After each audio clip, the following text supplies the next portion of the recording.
City of Stevens Point Police and Fire Commission meeting, recorded August 3, 2021.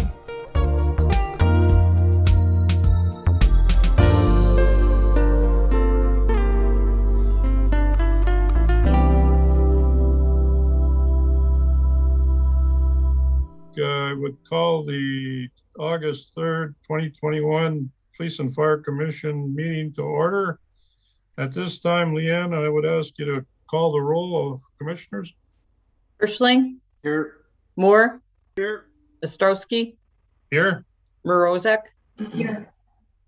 Let the record show that President Westcott is asked to be excused for today's meeting on personal reasons.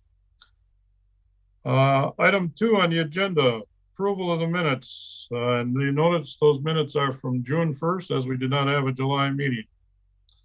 Any discussion on the minutes? I'll move approval. Moved by Commissioner Moore. Is there a second? Second, Morozek. Second by Morozek. All in favor, say aye. Aye. Aye. Aye. All, anybody opposed? Hearing none, they are approved. Confirmation of the bills. And I would ask any commissioners if they've got any questions to bring them forward at this time. I would like to offer one explanation on the police bills, and that is on the budget bills, the 6 month. If you notice, it's about item 6 down from the top. Software, I mean the IT services, and then below that is the software services. There was a miscoding due to some changes on how billing is handled. We are not in over 300% off. Some of that should have gone into the one below and it would balance out. So that's just a correction that needs to be made, and it will be done. If there's no discussion on the bills, I would entertain a motion to approve them. I'll make a motion to approve the bills. Motion to approve by Hirschling. Is there a second? Second by Morozek. Second by Morozek. All in favor of approving the bills as submitted, say aye. Aye. Aye. Aye. Anybody opposed? Thank you. They are approved. Okay. Item number 4, COVID-19 update in regards to the Delta variant especially. I imagine Chief Finn, that falls to you. Yeah, it does. Chief Gamza is on vacation this week. So I know he has been talking with Gary Garski about the variant. We did have one member who was not vaccinated in the fire department contact COVID. And because of the protocols and procedures we had in place, we did not have to quarantine anybody, and he's feeling better and should be back to work in a week to 10 days. Okay. We worked with Dr. Clark from St. Mike's or Ascension now, and Gary Garski on Sunday to make sure that there was no close contacts, and there wasn't. And that's all I have for COVID. All righty. Well, you seem to be in the same position as the Brewers right now. About a 7 to 10 days and they'll return. Any questions of the chief on the COVID by any commissioner? Okay. Hearing that update. Chief, one quick question on my part. I heard our status is now listed as substantial. Is that correct for Portage County? Correct. It moved up from moderate, right? Correct. And is that reviewed once a month? I believe it is reviewed weekly. I could be wrong. I thought they updated it weekly. And once they become high is the next one. Different procedures and protocols might kick in for the firehouse. We're reviewing that in case that does happen. Okay, thank you very much. Any other questions for the chief on COVID? Chief, what would make that change to the next level? Sorry to put you on the spot. No, if the county becomes, whatever the highest thing is, and then the county health department starts mandating mask indoors, because the federal government, my understanding, is not going to do it. It's going to be up to the state and local governments. So that would be a county decision by Department of Public Health for Portage County. And then if they said that you would have to wear a mask indoors, even if you were vaccinated, if that was the recommendation, then we might, even though we're vaccinated, might have to go back to wearing a mask inside the firehouse. Right now, people that are vaccinated do not have to wear a mask. People that are not vaccinated, if they cannot social distance, have to wear a mask. So that would raise the level too high then? No, if the level becomes high in Portage County, different procedures and protocols might kick in for the firehouse. Correct. What makes it go to high is my question.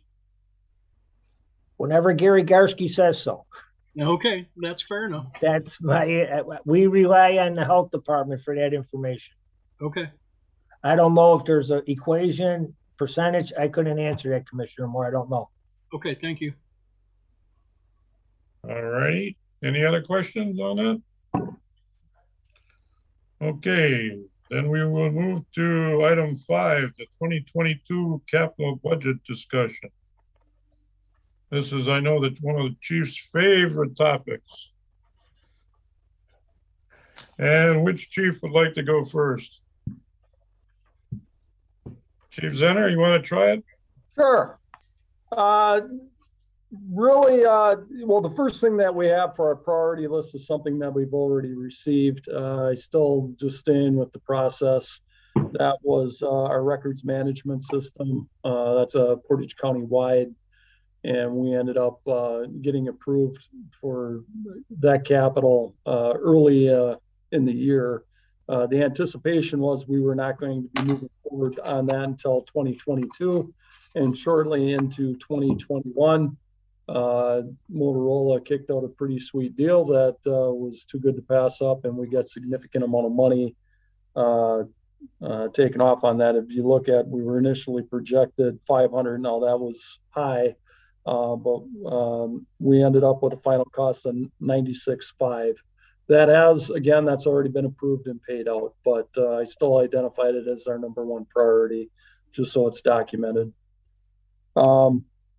The bottom three, probably the bigger things out of this, are new to the capital. They were added. Two of them, actually, priority 2 and 3, both deal with our parking lot. We've had significant issues with our parking lot, in particular flooding in the back where we put our squad cars. We actually had one of our officers' private vehicle receive some flooding on one of the rainstorms that we had. Everything within this parking lot on the east side all flows into one drain located directly behind our building where our squad cars parked. And I ended up having water department come over, take a look at that, and to hopefully address that concern, to run another basically a sewer line to an existing line closer to the Northwest Journey area. They gave us a quota of 16.5 for that, and hopefully that addresses our thing that we have. In particular, we just had the storm this past weekend. We had water, we had to relocate the squad cars to the front of the building just to avoid that. So that is a significant issue. And I've had discussions with the mayor on that already. So I'm not overly concerned moving forward with that. The parking lot resurface, I think anyone that has driven in our parking lot would attest that is in very poor shape. We have it identified as a priority 3, and working with Bob Cousseau, Assistant Chief Cousseau, he was able to get a quote for $295,000 on that. I'm not optimistic, I guess, on that moving forward as I am with the drainage that we have in the back, but we have identified that as number 3. Number 4 would be radios, auxiliary radios. What we have done in the past is auxiliary has taken our patrol officers' radios as basically hand-me-downs. Those radios for officers are more expensive, and frankly, they're not to the point yet where we need to trade those off. But we're running. If I had Jeremy Mueller here, our lieutenant that oversees auxiliary, he'd be able to give me a better idea. But I think we're on 3 generations past rotation for auxiliary officers, and that 30,000 would buy us 6 portable radios, which would be more than adequate. I've been advised for our auxiliary, and frankly, that's for the amount of hours. And as you see in the Police and Fire Commission reports that I kick out, the amount of hours that they volunteer for the city and the resource that they provide us, that I'm going to fight for very hard. We do need new radios, and they have not only the battery life that weakens them, but they're well beyond the point of where we should be replacing. 5 and 6, 5 was another add-on. That's our SWAT team. We recently sent 2 officers for munitions training, where basically that's less lethal gas deployment, OC deployment, smoke deployment. And this is just to give us some equipment, not only to the ammo for that, but the launchers. I know in the previous years we've had gas mask lists where that was for the whole department. We did look last year. I know, Bob, we talked about this. We were going to take that out of asset forfeiture. We were able to get a significant less amount of money for each mask, and we're wrapping that up with the less lethal. We didn't make that purchase this past year. So if we can move forward with the less lethal, again, we'll be making a shot at the gas masks, and that would be just for our SWAT team members. And then our priority number 6 would be traffic enforcement equipment. And looking at this, what we'd be projecting on that would be a purchase of the radar boards, portable radar boards that you see throughout the city. We get significant amount of requests from alders and citizens on traffic complaints, speeding complaints within the city, and we use those boards for that. We currently have 3. We just replaced the batteries. So those 3 are in excellent shape, and we can certainly get by with those, but with the amount of requests that we have, a 4th would not be, a 4th or even a 5th would not be bad. And we could also use that in conjunction with engineering, public works. It does traffic counts. It's a really great tool. The only problem with it is it does take man hours to put those signs up, take them back down. They're all battery operated. They need to be brought into the station for downloading. So even, with the extra speed signs, it still takes personnel to service them. So, whether that goes forward or not, it's certainly a piece of equipment we would not turn away from, but we could live without at this point. Chief Zenner, a couple of questions for you. Yes. On those boards, that 5,000, would that purchase just one additional board? That, I believe they're coming in at 2,500. We should be able, depending on what model we get and the software that goes with it. You could get quite elaborate with these. That can cover anywhere from 1 to 2 boards. And as I understand it, because you and I just discussed this, but I wanted to make sure I was right. When people say, well, they're not lit up, they are in fact monitoring, correct? Yes, we call that a ghost mode. We use, really what we've come down to this, originally I would assume, it's just, advisory. What we have found is the amount of speed complaints that we receive, and we receive a lot of them, to be able to determine whether we want to put a resource out there and have officers running stationary patrol, that we could at least assess those complaints first. So we'll put signs out, put them on ghost mode. we may have them run for a couple hours or so just to get that visual out there for people, but also then we put them in a ghost mode and we're able to collect that data and get a very accurate reading as to what kind of speeds we're having in that neighborhood, whether that percentage is, 3% of the vehicles are exceeding the speed or 10. It definitely assists us in our patrol of whether we're going to be deploying personnel into that location, or it's just something that we're going to use for, just observations, but not the amount of resources that would take when we got a verified complaint. I thank you for that, because I tell you, I've been noticing them. I'm well aware of them. And I think they're a handy item, and they certainly are cheaper than parking an officer there. So many times when we just make people aware of what they're doing, they'll change their habits.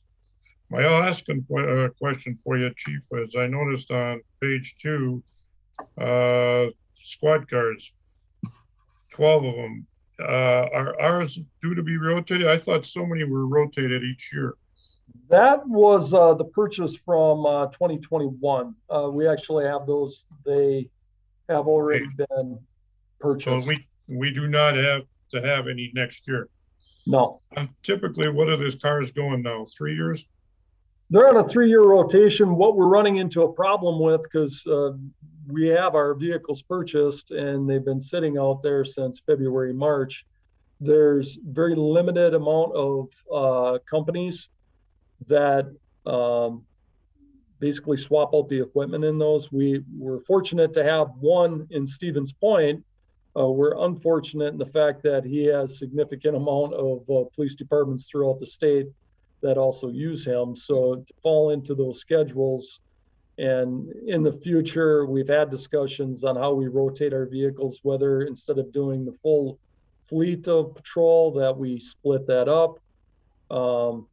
Unfortunately, we're on a 3-year rotation right now, and that's how many vehicles that he gets. I've had a couple conversations with our vendor, and hopefully, based on my last conversation with him, he meets the goals that we expect. If not, I do have a couple contacts, and we have reached out to one other person for future rebuilds. It's hard to have the amount of brand new squads sitting out there, and we're having our current squads that are well past the time frame that we should be operating and breaking down.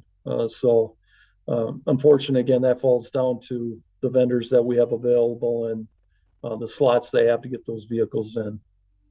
I know from my own experience, I believe when I first joined the commission back when, we used to rotate 2 years. Yes.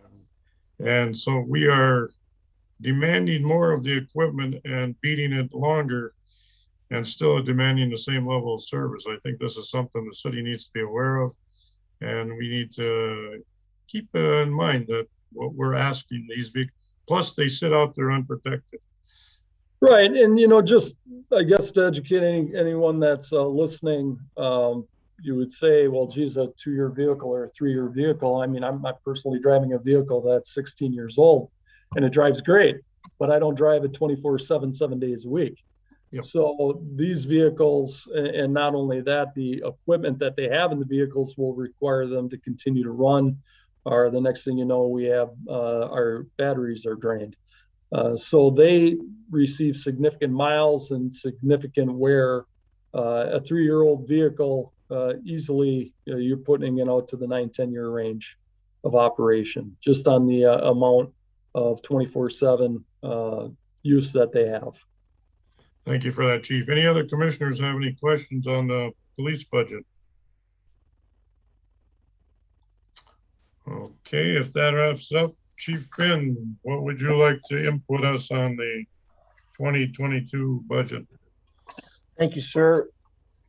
Well, on our capital, I had 5 items that are listed as R is reoccurring, and I was informed yesterday that I have to prioritize them. So what we have in reoccurring is $20,000 for general fire equipment. Our turnout gear is $24,000. $10,000 in radio lapel mics, 15,000 for technical rescue, and then 10,000 for fire hose. And then we were able to push fire hose out to 2024. I think we have finally replaced all fire hose back to 1978 is now out of service. So we were able to accomplish that. For 2022, our number, well, it's going to be number 6 now, would be $60,000 for the computer aid dispatch software and the G2 Phoenix system to integrate it. Originally, we had $300,000 in there. The price we got to do both will be about $60,000. We're going to put $125,000 in as request for the training site, and then $12,000 for a new radio for our new brush truck, which will be coming in at the end of this year. To accomplish the $125,000 for the training site, we pushed out epoxy our bay. The cost of that has gone up to $90,000. We pushed that out for a year. It was originally set to come up this year. We added $750,000 to the training site for 2024 for a classroom. Since we didn't have a June meeting, I've talked to the comptroller and the mayor, and under the Get Back to Work Act, the second COVID relief thing, they had the broadband, water, and sewer. We were able to, for the training site, where the classroom's going to be, they are going to put water, sewer, and broadband in there and be kind of covered under the COVID Relief Act. We're in the process right now. The city council approved, I believe, $21,000 or $23,000 for a consultant. The DNR got to the training site, and we needed proper permitting, and they engineered it a little different for water retention.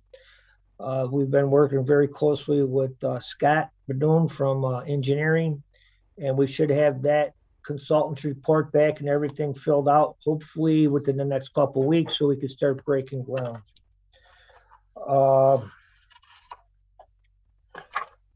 Let me see. We took off Lexipol writer for our policies and procedures. We were able to absorb that in this year's budget. And then under fleet, I believe we have, and I don't have fleet in front of me. Oh, here it is.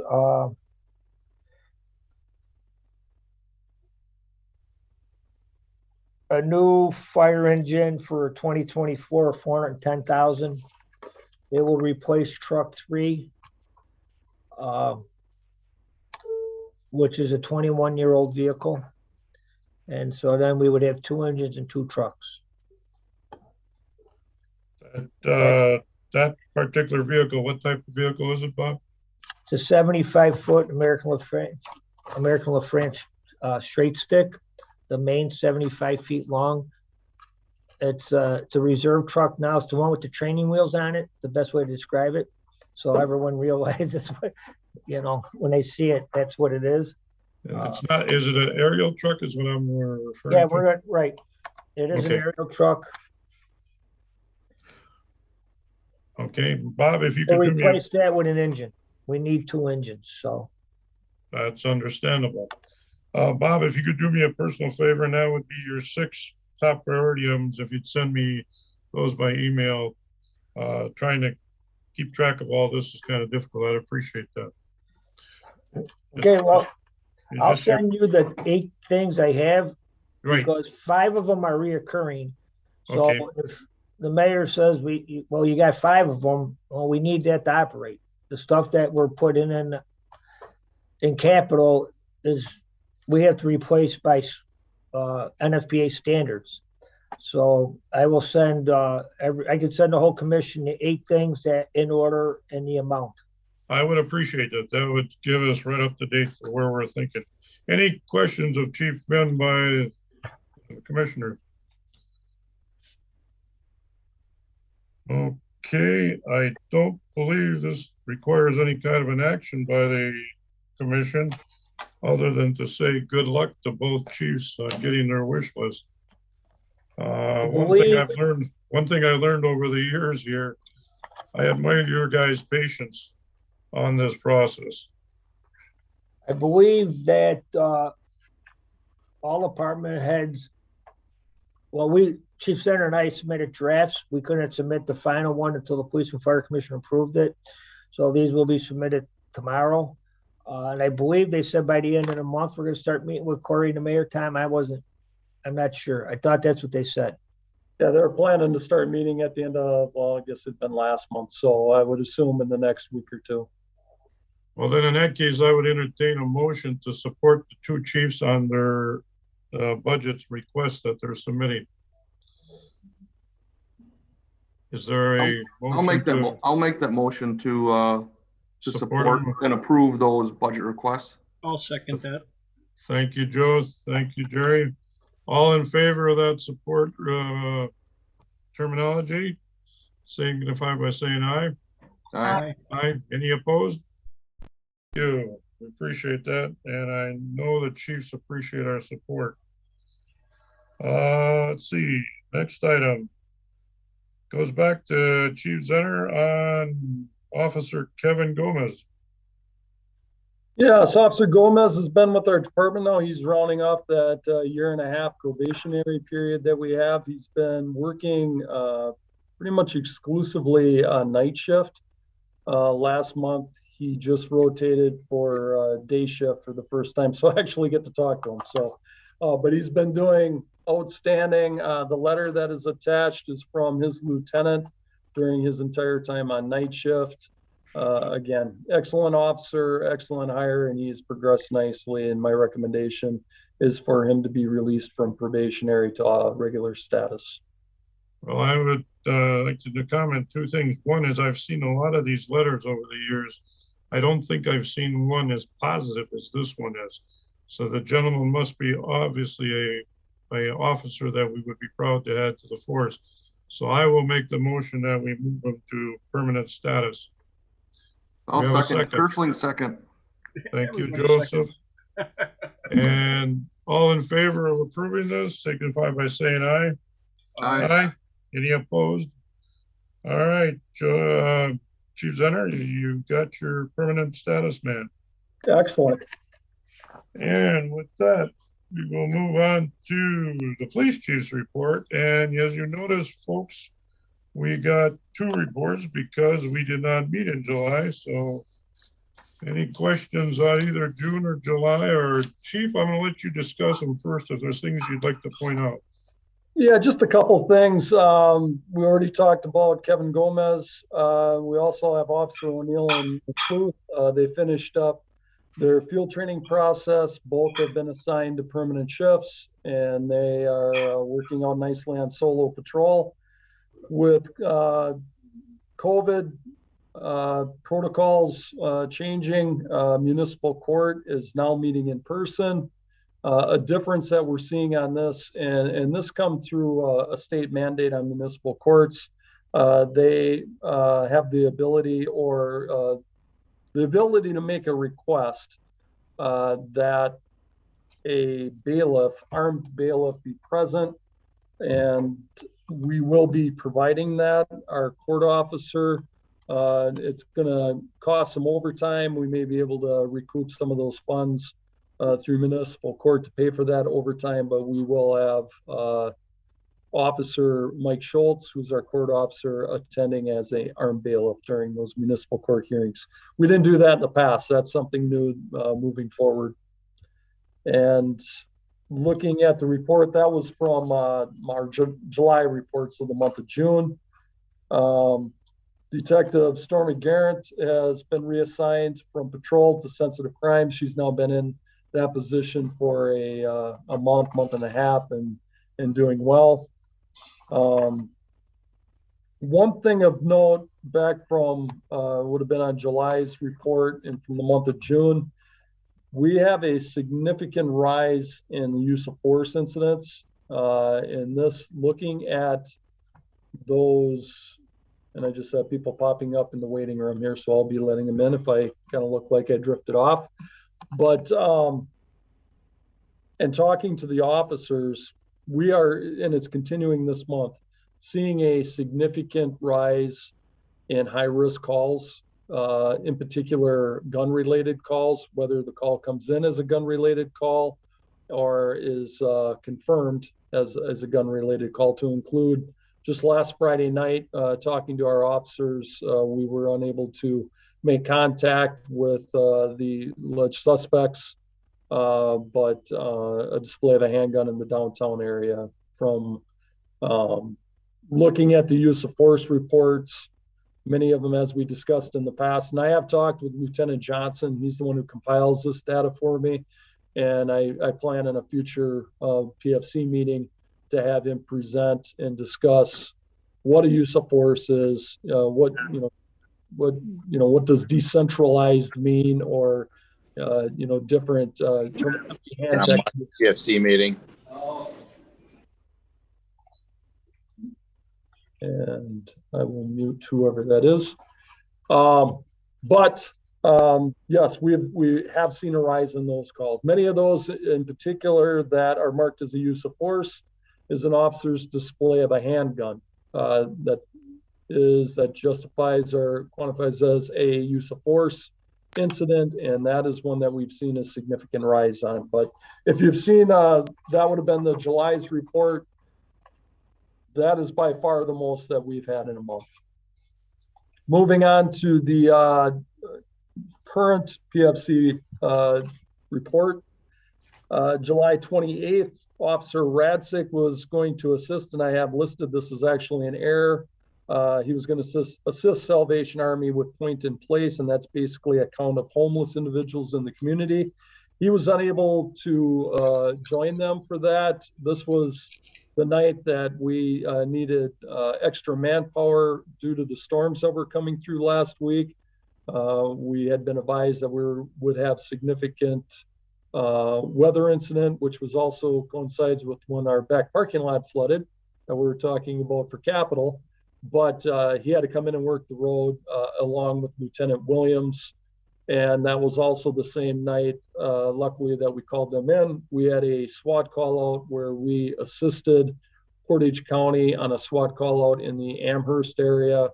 If you have not read on that, we ended up, information came in through the sheriff's office of a suspect from a triple homicide in the La Crosse area, and we did apprehend him that night during that SWAT call out. So that was a significant call, and obviously significant manpower that did not make it onto our use of force reporting for July. As I said, Lieutenant Johnson, who compiles that, ended up going on vacation. So this is a partial list. He ended up leaving July 18th. So if you notice, that's where the cutoff is on monthly use of force reporting, and that will I'll tie that into next month's report so we have a consistent list.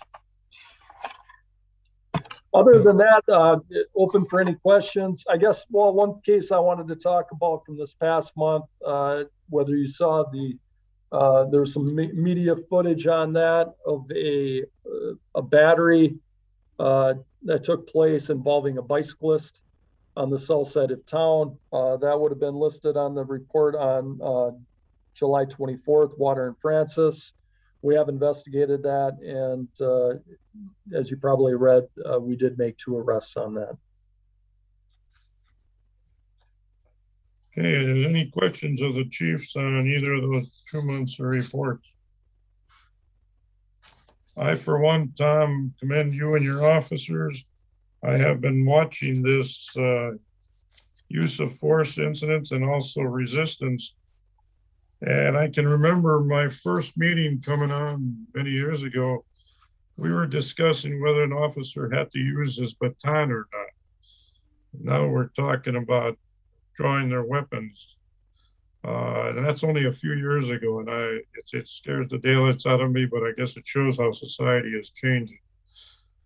I've been working for 27 years. This is my 27th year, and to see where I guess for a lack of better terms, where we have progressed. I hate to use that word as we've progressed, but it is definitely a different environment than when I started, and the level of violent or potential for violent and handguns, unfortunately, it's become more commonplace, much different than what it was in the 90s and even 2000s, early 2000s. So our officers have shown great restraint and they're well trained. Hats off to our instructors, our officers that, in particular, the officers that I talked to just from this past weekend, we're going to be doing that incident and hopefully at least identify who these individuals were and,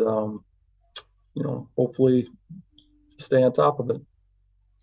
Thank you very much, Chief. And once again, tell your personnel how much we appreciate everything they go through. Thank you. Any other questions of the Chief Center on the police reports?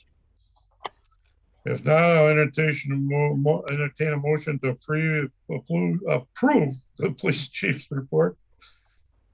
So moved. All right, Gary, thank you. And Joe seconds. All in favor of accepting it, say aye. Aye. Aye. Any discussion against? Hearing none, it stands approved. With that, we move on to number 8, Memorandum of Understanding with IAFF Local 484 Regina bonus time. Chief Finn, I guess you're on stage again. Thank you.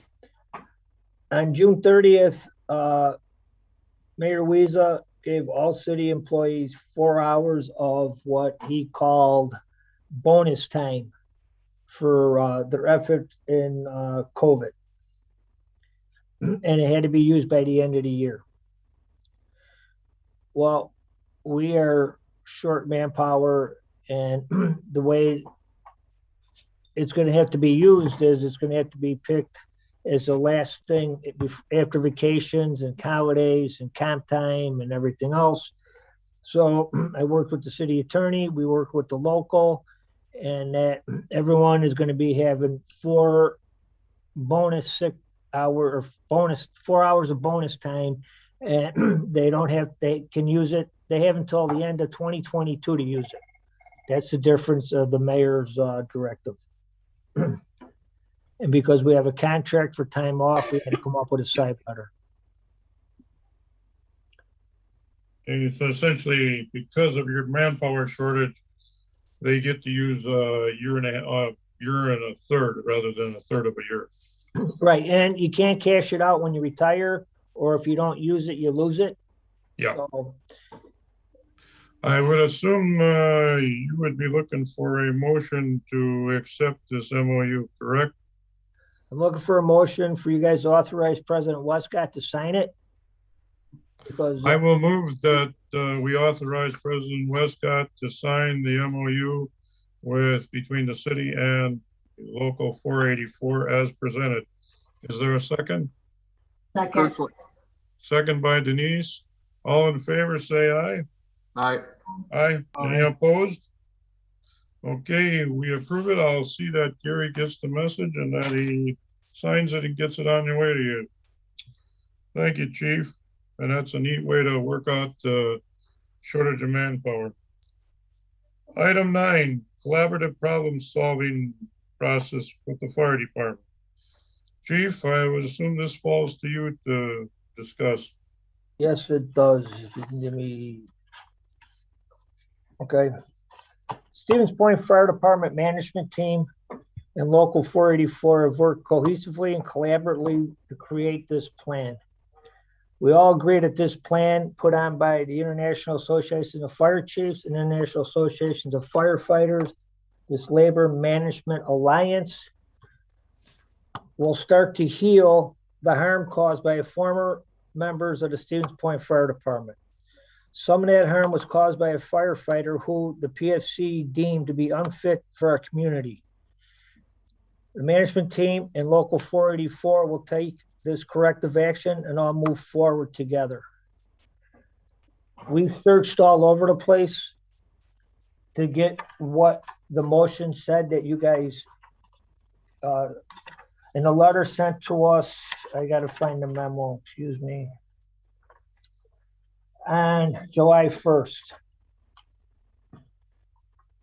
When we found this, we thought this was the golden egg. They have a couple different programs. The local, actually called the International Association of Firefighters, Chief Moody contacted the International Association of Fire Chiefs. And Firefighters Union came back with this 2 days before the fire chiefs came back with the same program. After the local talked to the International Association of Firefighters, there's two programs. It's the LMA, which is a general 4-day, so more of a classroom type thing, or an LMI, which takes care of specific issues, which is about two days, approximately 8 hours a day. And it works with the management team and the executive board and the chair of bargaining.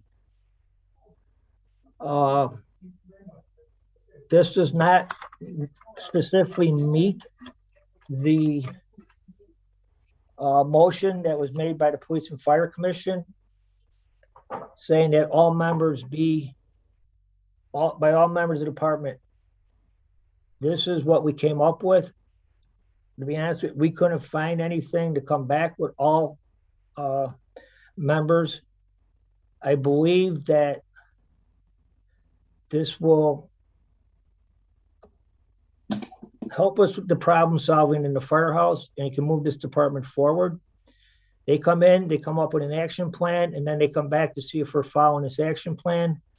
We have filled out the application. We have picked our facilitators because we had to do that before moving forward. Now the motion says that you have to approve this. It's approximately $7,000. And that's for the cost of the two facilitators, travel, hotels, and per diem.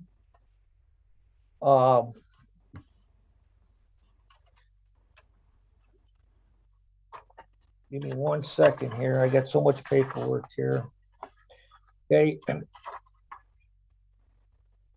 And part of their brochure or on their website, it says 2 LMI facilitators, one each from the International Association of Fire Chiefs and one from the International Association of Firefighters, work with the chief and union president to develop a customized focus agenda to address issues of mutual concern and collaboratively arrive at a feasible solution.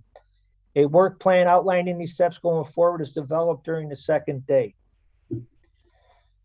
Okay, and then it also says each LMI technical assistant engagement is uniquely tailored to the needs, issues, and resources of the participating fire departments and local unions. LMI facilitate teams have provided technical assistance in departments of all sizes and types. We work with chiefs, company officers, and IAFF union leaders everywhere from hotel conference rooms to dining rooms in the members' home. And it says follow up with the department after the 2-day sessions ensures the action plan is moving forward and the internal relationships are improving. Other than all members, I think that we have worked diligently to come up with this solution.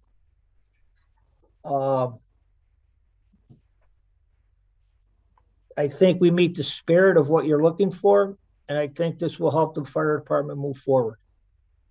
Bob, question for you. You mentioned LMA and LMI. That's 7,000. Is that for the combination of the two plans? LMA is a 4-day class. It's more of a classroom that you have to go for. It's more of a conference setting type of thing.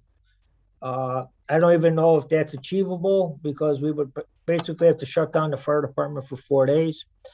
The locals president did talk to the International Association of Firefighters, told them our situation, and they did recommend the LMI, the 2-day, 8-hour session with a work plan, and then they come back and follow up.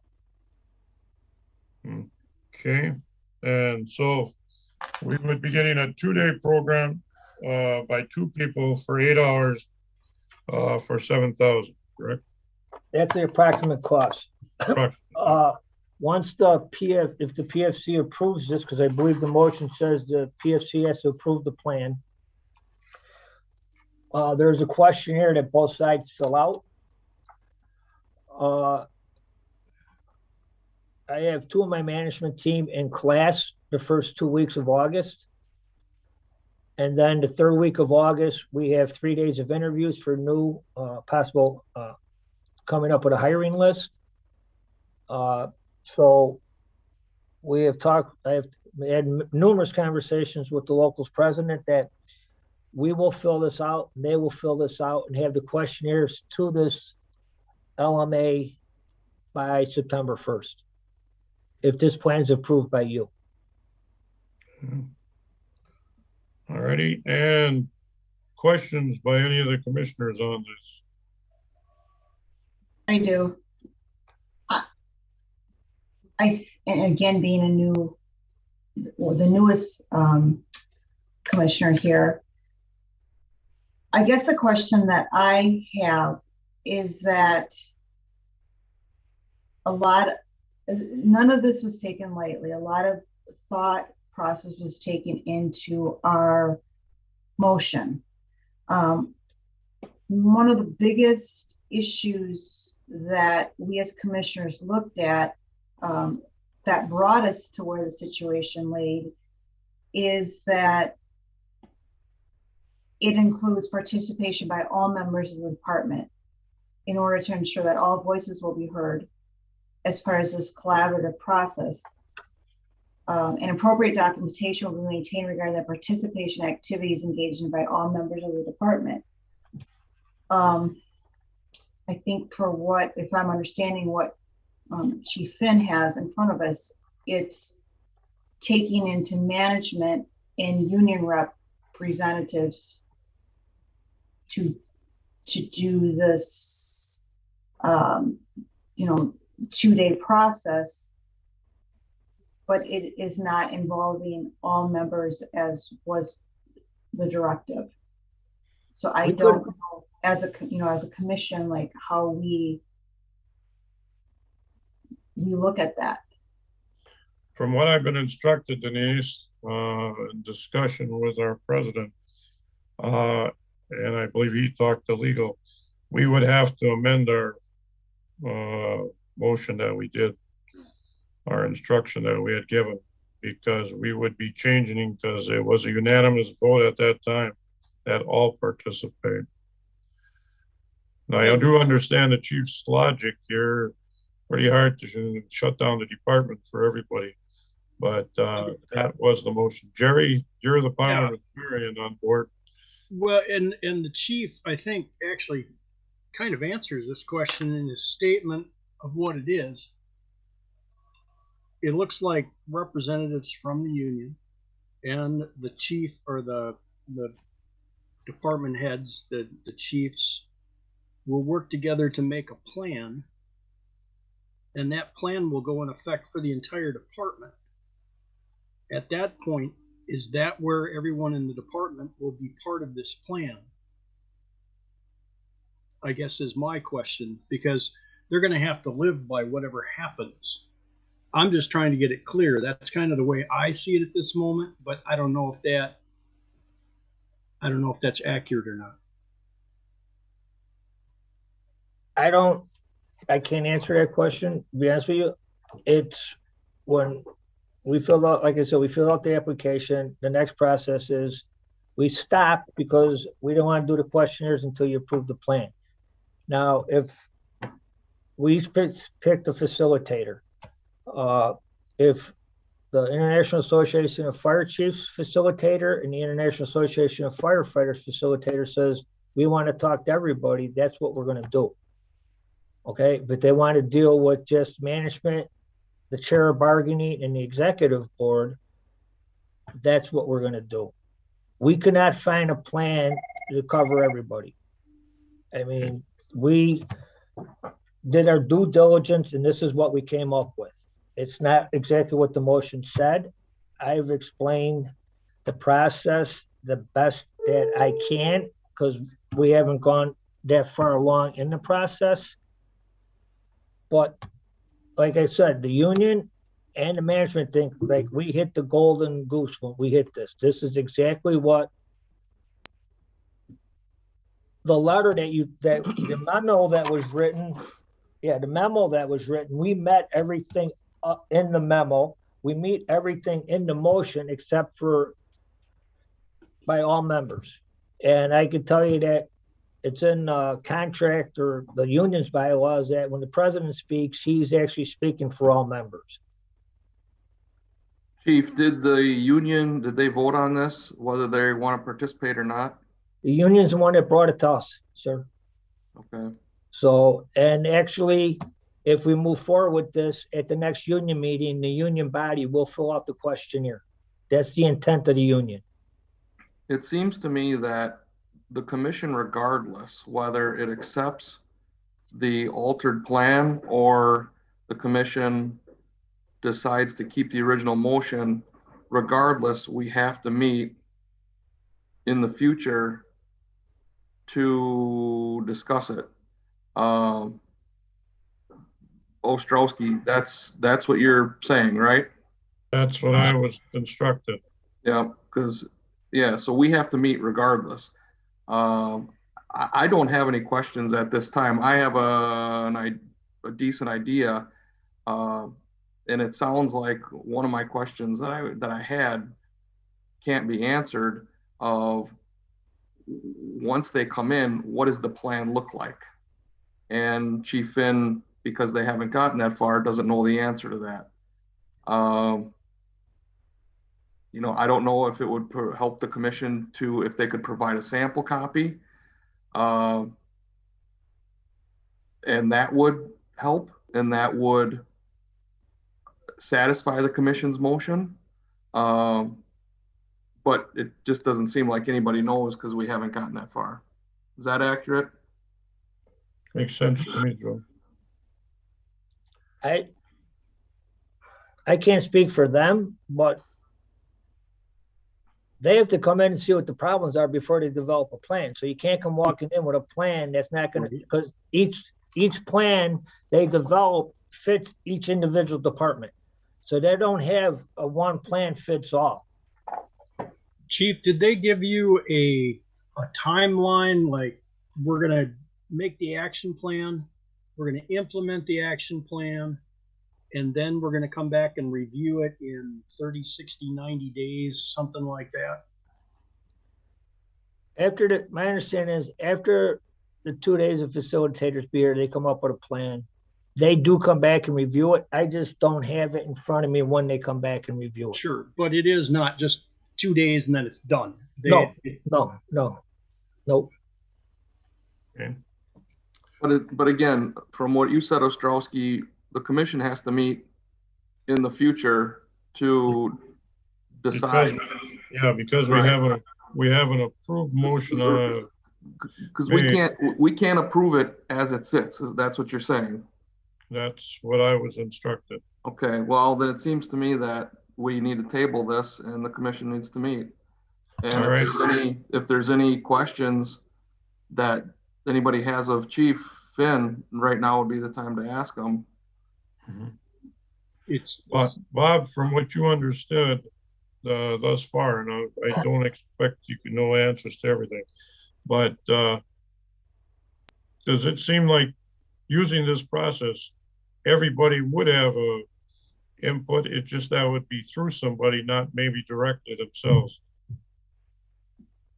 Like, for instance, regular rank and file would talk to their union, and there would be representatives, and they'd bring those issues up. I'm not going to speak for the union. If you guys have a special meeting to discuss this, I will invite the union president and he could speak for the union. I'm not going to speak for the union and what they're going to talk about. No, I'm just wondering, is that what your understanding of this procedure is, that whoever comes to the table is representing the others and they would get their input from them? Like I said, when the union president speaks, he speaks for the membership. Yes. Okay, that's what I needed to know. Thank you. Any other questions of Chief, Bob? Chief, I know you're frustrated with this, but the commission can't make action on it right now. Even if we wanted to, we can't. No, I get it. But all I'm saying is that if you have a special meeting to discuss it, I will invite the union president, so maybe he can answer some of your questions. That's all I'm saying, Joe. Okay, all right. He All right. offered to be here today. He offered to break away from his family? He has stuff going on with his family? I told him no. I says, no, don't take away from your family. If there's a special meeting, he is offered to attend. When I get invited to the special meeting, I will try to make sure that my 2 assistant chiefs are there. And I will try to make sure the union president and at least one member of the executive board of Local 484 is with him. So they can answer any and all of your questions. That's all. All right, I understand it. Well, with that, I would recommend that we table this issue at the moment, and I will take this up with president and legal, and we will review what we have to do to adjust. And Robert, as I understand, you would then be recommending the LMI plan, 2-day plan. Yes, sir. Thank you very kindly. The proper term is to postpone, not table. Okay, thank you, Jerry. Hold it in Alrighty. abeyance, whatever you want to call it. That's what we do with grievances. We hold them in abeyance until the next meeting. I mean, whatever. No, it's just, it's postponed, because table is a whole nother animal that we don't Oh, want if to you want to table the motion, I'm all in favor of that too. No. What? It goes away then. Table it. I'm No, it all doesn't. for it. All righty. With that, then I would recommend we postpone this, and I will contact President Westcott, and we will get the procedure going so we can move forward on this whole thing. Any objections? No. Hearing none, we will postpone this item to a future date as soon as possible. With that, Bob, you're still not done. Fire chief's report. Item number 10. Okay. 2 reports, June and We have July. 2 reports. You have June and July's. I'm going to go what's not on the reports. Since Chief Zenner brought it up, I can't let him outdo the fire department. We also had extra people in the storm. How's that? And they predicted like a hurricane was coming, and we both prepared and talked numerous times throughout the day and that evening, and it drizzled. If we didn't prepare, we would have got hit hard. I also like to report that our first graduating class, our academy class, graduated last Friday. Our ribbon cutting ceremony is Friday, August the 6th at 11:30. Commissioner Kirschling, I put you down as a speaker. I thought today we had our finalized meeting with Midstate. I believe that's correct. That you're the speaker for the commission? Yes, I will speak. Okay, Joe is asking for an hour's time at least. At least, yeah, at least.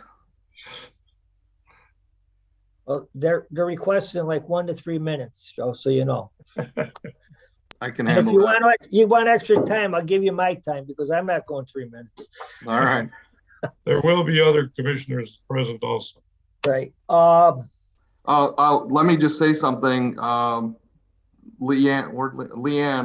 we're gonna have to notice that there might be a quorum at the Friday event. Well done.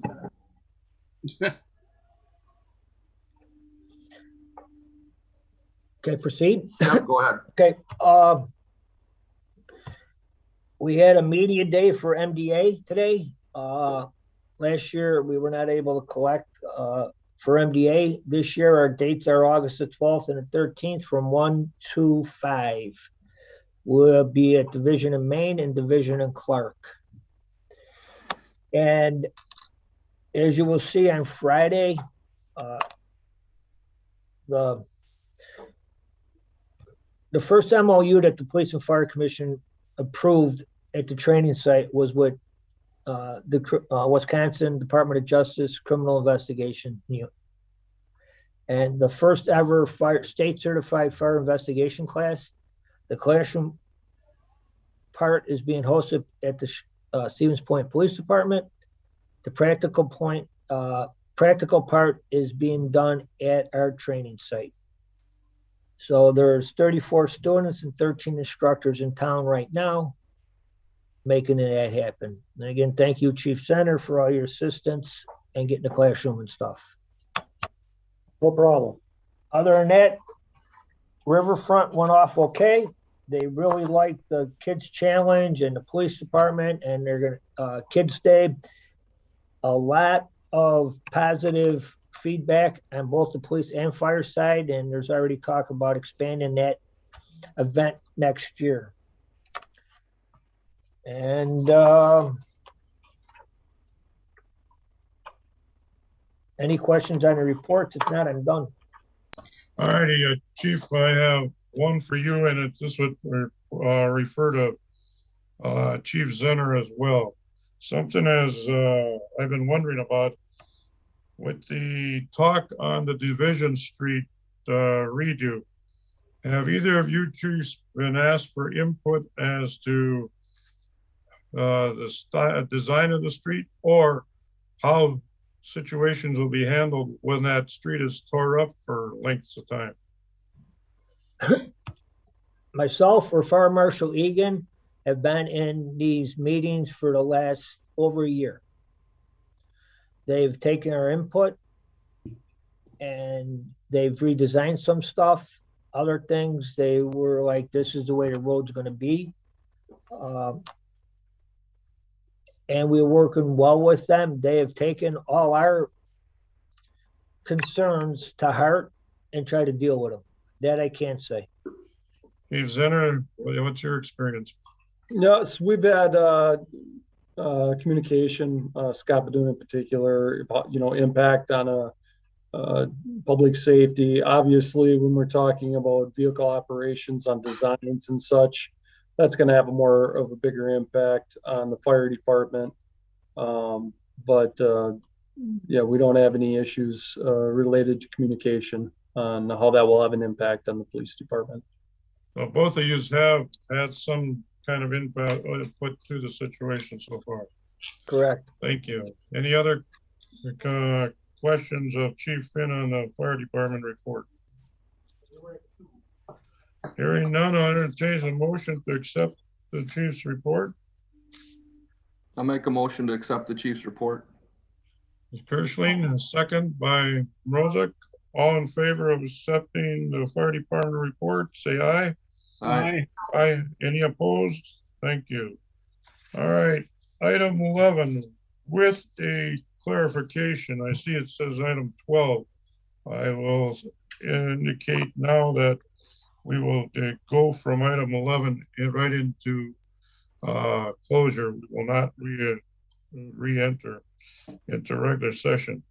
Number 11, considering a motion to adjourn into closed session pursuant to section 19.85, section 1, section C and E of the Wisconsin statutes for the purpose of considering compensation of public employees over which the commission has jurisdiction and deliberating over specified public business whenever bargaining reasons require a closed session, including the discussion about upcoming fire union negotiations. I make this motion. Is there a second? I'll second. Kirschling, second. All righty. With that, Chief Zenner, if you would transfer power to me, and I would ask that you eliminate anybody else other than the commissioners, and the two chiefs are also welcome to stay if they wish.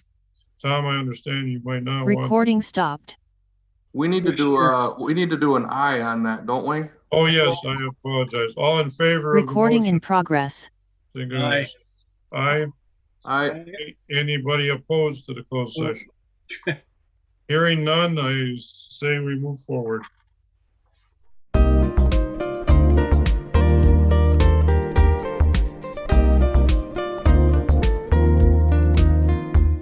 A video of this meeting is available for viewing on the city's website, stevenspoint.com/videos.